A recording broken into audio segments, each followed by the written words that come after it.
Je pense que le président est resté égal à lui-même, concis, précis, cohérent. Il a tenu un discours qui a duré environ 30 minutes.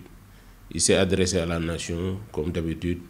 Il a fait un peu le bilan de façon succincte de son exercice, de ce septennat. Et il est revenu principalement sur les réalisations, donc qui sont sans commune mesure des avancées notables pour notre pays entre 2012 et maintenant.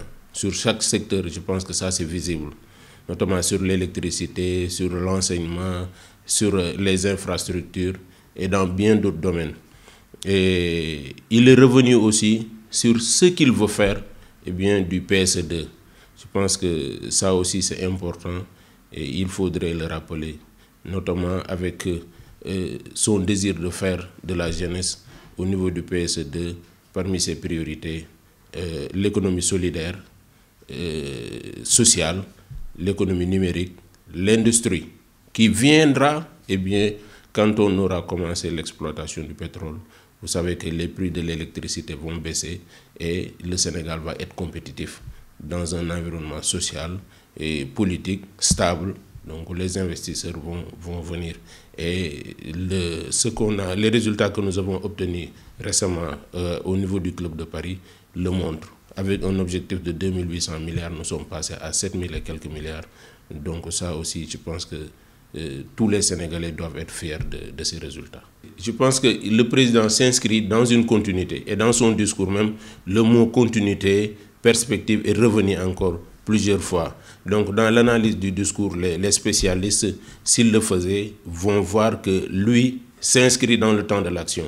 Le président l'a dit, la majeure partie de notre population est constituée de jeunes, donc 40% ou 44% des Sénégalais ont moins de 15 ans actuellement. Donc on ne peut pas faire une politique qui repose sur des bases cohérentes sans pour autant mettre l'accent, sans pour autant faire des jeunes sa priorité. Et le président est revenu sur ça, fort heureusement. Donc sur l'industrie numérique, qui est aussi, comme on le sait, tout le monde va vers cette industrie numérique et le Sénégal doit être à ce rendez-vous, non pas pour recevoir, mais pour donner. Et le président l'a rappelé.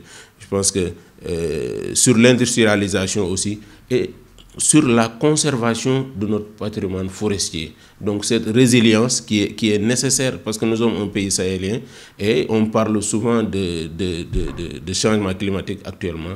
Je pense que cette transition agroécologique, elle est nécessaire quand on divise le Sénégal en 6 ou 7 régions agroécologiques. Donc nous allons travailler, donc c'est une cohérence. Je pense que c'est ça qui est intéressant.